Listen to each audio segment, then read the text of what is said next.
អូមួយឲ្យមើលណាពាក់ព័ន្ធជាមួយ logistics ក៏ប៉ុន្តែមុននឹង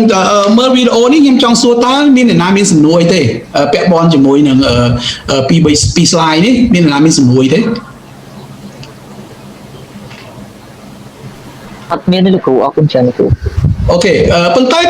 ឡូវខ្ញុំចង់សួរមួយទៀតថាតើឥឡូវយើងអាចងាយបានទេងាយបានថាតើ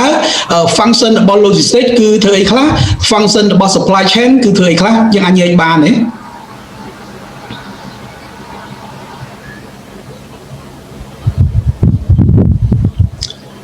ងាយបានទេអាចងាយបានទេកន្លែងនេះណាយើងមើលកន្លែងនេះងាយទេណាកន្លែងនេះយើងនិយាយថាសង្វាក់ផ្គត់ផ្គង់គ្រប់គ្រងការធ្វើពាណិជ្ជកម្មអញ្ចឹងយើងមើលណាសង្វាក់ផ្គត់ផ្គង់គាត់ធ្វើខាងអីខ្លះភាគច្រើនការងាររបស់គាត់គឺធ្វើផែនការយុទ្ធសាស្ត្រផ្គត់ផ្គង់ផែនការយុទ្ធសាស្ត្រផ្គត់ផ្គង់ណា